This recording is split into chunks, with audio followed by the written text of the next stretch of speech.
There's two primary things I wanted to highlight, well actually three for you all. In your budget books, there is a revised budget letter based on the changes and exercise efforts we have gone through during these work sessions that we have had. I would like the opportunity to read it to you all, so I will go ahead and do that now. Greetings, Mayor Seibold, Vice Mayor Crozier, and honorable members of Covington City Council. I feel it is my professional obligation to provide City Council a concise overview of where the FY21 proposed budget stands with funding for all agencies, entities, and organizations. On May 5th, Council received a preliminary budget and a budget presentation. Since then, there have been many internal discussions on needs and 2 budget work sessions with Council, where many items were reviewed and discussed in great detail with changes made as we went. Tonight, we have our public hearing on the proposed FY21 budget. Below are highlights that remain unchanged and some additional recommendations based on the budget work sessions and due diligence conducted to outline cost savings for fiscal year 21. The proposed revenues and expenditures in the FY21 proposed budget are just over $17 million for the general fund. This is over $800,000 less than our FY20 original budget for the general fund. Overall, this reflects a $1.8 million difference from departmental requests for fiscal year 21 in the general fund.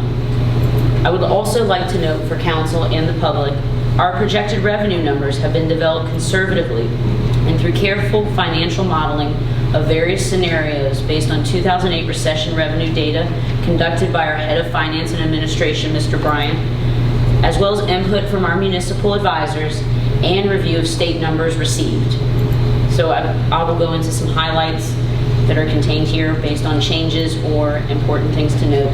The proposed budget still up for public discussion has no tax or rate increases, no usage of reserve funds or also known as our fund balance. Again, our effort has been to preserve core city services as well as preserving funding for mandated efforts and contractual obligations. Focus was also placed upon the area of health and human services. In an effort to promote flexible budgeting and hold the line on utility rate increases, this proposed budget combines the water and wastewater enterprise funds. This is essential to work with DEQ compliance efforts with our water and wastewater operations. Combining provides budgetary flexibility for needed repairs for projects to take place. If approved, residents will see one utility line item on their monthly bill, and it will reflect the current rates in place as one combined charge. No bill increase. A line item for garbage will remain with no changes. Our school system, based on current information provided, has a proposed 10% reduction in fiscal year 21, making the proposed FY21 funded amount at this time just over $2.9 million. While this was not an easy cut to propose, while it was not easy for Council to support this at this time, it is important to note that city schools will receive its own CARES Fund dollars of just slightly over $200,000 to cover costs related to emergency needs for instruction, technology, sanitation, feeding programs, and other such efforts.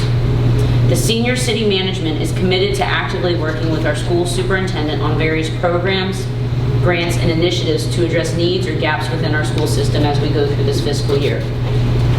And I think it's really important to note that we want to help identify and meet gaps as best we can.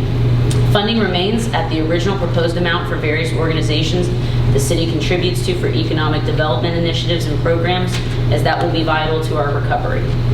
With regards to major projects and infrastructure funding, the FY21 proposed budget still meets our multi-year planned and programmed Virginia Department of Transportation projects such as Maple Avenue, Rayon Bridge, and matching paving contribution.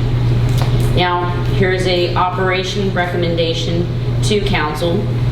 With regards to the proposed $175,000 for paving, there is a core recommendation regarding getting the most bang for our buck given the limited dollars.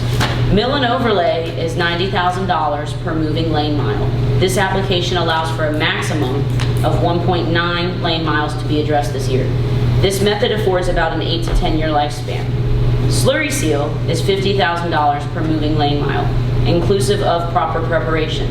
This would allow for a maximum of 3.18 lane miles to be addressed in strategic areas to capitalize on return on investment. This method affords on average 5 to 7 year lifespan with slightly longer curing time. Slurry seals promoted by VDOT, American Public Works Association, Army Corps of Engineers, and is widely used throughout the state of Virginia as a means of asset management. Again, this is something that we would like to utilize in our pavement selection process this year to maximize impact and bang for our buck on appropriate road segments. I know that's something you, Mr. Mayor, and I have discussed, and we've also discussed it with our city engineer as well. Another highlight is, rather than a snowstorm fund, this proposed budget lays out a storm emergency fund, currently funded at $17.5 thousand. This is another new flexible budgeting effort to afford greater flexibility to respond and move monies within public works to this line item for any storm response, not just snow. As we all know, snow has become somewhat of a hit or miss, and sometimes it's ice, sometimes it's heavy rains, sometimes it's wind damage and other things, and just being able to respond and use those funds and pool funds and shift as needed. This proposed budget reflects a public safety asset reserve fund for city public safety departments to access, use, and grow. This new account will start with just over $49,000. This will allow the Chief of Police and Director of Public Safety to work with our public safety agencies and the police on addressing asset needs from equipment to buildings. Leasing of leasing of vehicles will be explored in fiscal year 21. Our public safety agencies will work to grow the balance. Efforts are underway with these agencies, and members of council, I believe Mr. Ensminger and Mr. Crozier, we're also having some internal discussions on how we can grow that fund as we go into fiscal year 21. With regards to our police department, this proposed budget has 2 patrol positions created to assist in addressing community policing efforts, as the need for this is vital to ensuring coverage while creating programs that foster genuine positive interactions with our men and women in Covington Police Department. A plan on community engagement is being developed and will be shared in the coming weeks by our chief. Our police department will be working to enhance its training, to work on raising awareness on implicit and latent biases as well. Internally, the city will work to look at entering into enterprise agreements for as many information technology costs and software services as possible. Initial focus areas will include office software, office telephones, and cell phones. Lastly, recognizing the need for the city to be part of the solution when equity is discussed and the factors that contribute to poverty, the proposed FY21 budget does contain a 2.5% cost of living adjustment based on the rate of inflation and ever-increasing cost of goods and services. While I know this budget season was not the norm and things were at a hard time to decide on how we get here, I want to commend City Council in their efforts to ensure that the City of Covington works through these tough times to preserve and prosper. The cuts made to budgets that had no fluff were not easy. However, the conscious decision to live within our means and not pass on to our residents the tough times, as many have their own, is again noteworthy.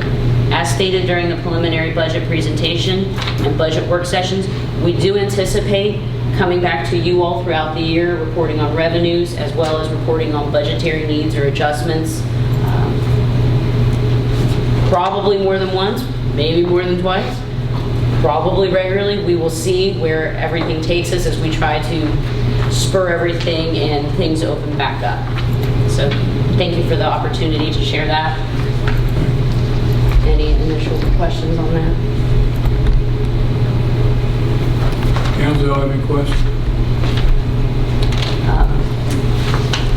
And just, should I cover the other 2 documents in my report? Yes. So there's 2 other documents that council was provided this evening. One is the phase 2 reopening plan for City Hall and how we are going to work to start to look at resuming public interface efforts to serve our citizens. And so there's a detailed plan that council has been provided on that. It's also been shared with staff. We've done draft versions.